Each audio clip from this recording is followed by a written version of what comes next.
అనకాపల్లి పట్టణంలో ప్రసిద్ధి చెందిన శ్రీ కన్యకా పరమేశ్వరి దేవస్థానం ఆధ్వర్యంలో అమ్మవారి శత జయంతి ఉత్సవాలు ప్రారంభమయ్యాయి.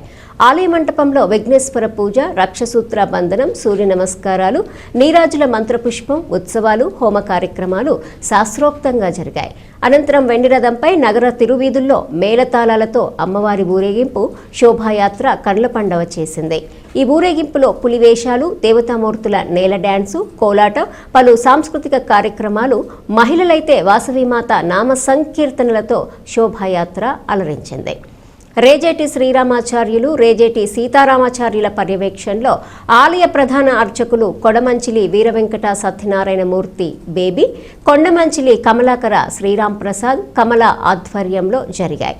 ఈ కార్యక్రమంలో ప్రతిష్ఠ జయంతి ఉత్సవాల చైర్మన్ కోరుకొండ బుచ్చిరాజు, కో చైర్మన్ డాక్టర్ గ్రంథి శేషుకుమార్, ఆలయ అధ్యక్షులు బిల్లపాటి కృష్ణకుమార్, కార్యదర్శి కొరుపోలు జగదీశ్వరరావు, కోశాధికారి శ్రీధరాల సోమరాజు, ఉపాధ్యక్షులు ఉప్పల రవి, రామ్ జవహర్, సహాయ కార్యదర్శి గ్రంథి వియుఎస్ మాణిక్యం, ఉత్సవ కమిటీ చైర్మన్ ఉప్పల శ్రీనివాసరావు, ఆలయ కమిటీ సభ్యులు పాల్గొన్నారు.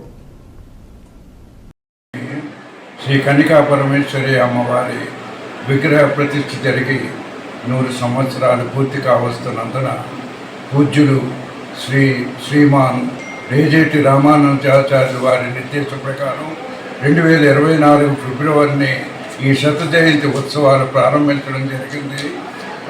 ఇప్పుడు నిన్నటి నుంచి వారి నిర్దేశం ప్రకారం ముగింపు ఉత్సవాలు జరగడం మొదలుపెట్టింది.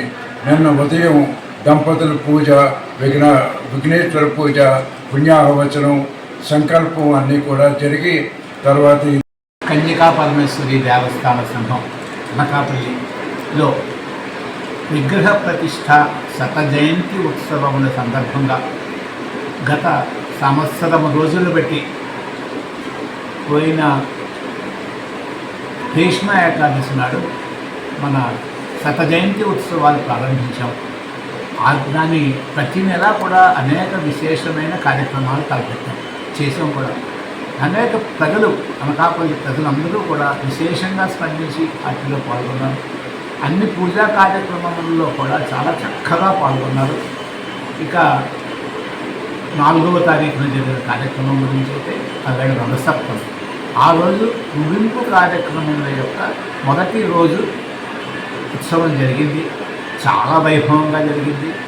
ఆ రోజు సాయంకాలం 4 గంటలకి అనకాపల్లి పురవీధులలో ఎంతో ఉత్సాహంగా కన్యకా పరమేశ్వరి దేవస్థానం అమ్మవారి ఆత్మార్పణ దినం చాలా చక్కగా నిర్వహించడం జరిగింది.